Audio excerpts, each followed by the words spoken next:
For critical writing, there are two important elements, substantive writing and reflective writing. Substantive writing for the primary level, because they cannot choose their question. So we don't need to decide whether the subject is worth writing. They just go straight into why they're writing. You realize that some of the strong writers, the moment, when I first engaged them on this question, why are you writing this story, right, for continuous writing? Tell me, oh, Dr. Choi is for exams. They're not wrong, but it is not good enough.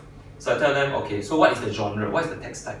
What you're writing is actually what we call personal recount, which has two important purposes. So the personal recount is first of all to inform.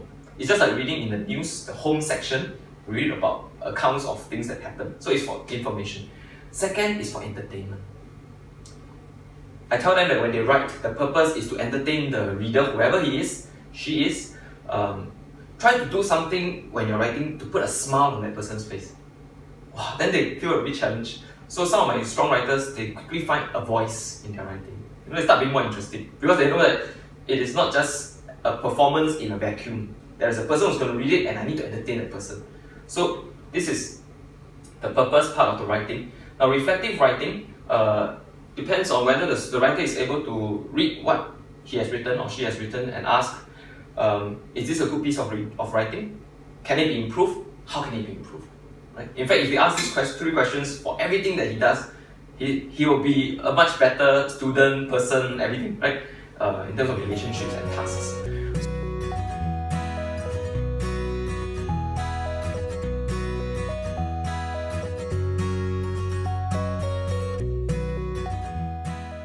This is a P4 level writing. So I will mark the language portion, and then I will also ask questions about what, this is supposed to be the climax, but it's a little bit short. So in my final feedback to them, I mentioned I will talk about plot, character, and language for every draft. So for example, this one is about snake. Right, the plot is developed logically and ideas are relevant to the topic. Right, very well done. Can you develop the climax further? Because you just gave me 2 lines. Right, so can you develop your climax further, and was the snake aggressive? So tell me more about the snake. Right, so this child builds the story towards the encounter, and after that, the story quickly ends. So that's not something that we want them to do. So the paragraph about catching the snake needs more details. Did you call pest control and who came to help you? Right. Link the conclusion with the question, because the conclusion ended in a very awkward way, didn't answer the question, so may not be relevant. And then finally, if it is your birthday, where is the party? So this child is a typical case. They have a plan. Oh, the setting is my birthday and everything. And as they write, they change their plans and they forget.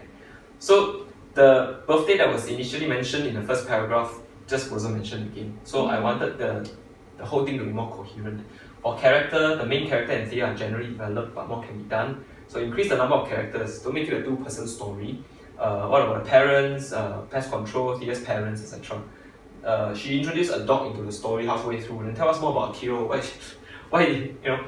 So to a child, this feels perfectly fine, because it is like streams of consciousness. Just keep writing, just put words on paper. But I want them to be able to think of the story more coherently. So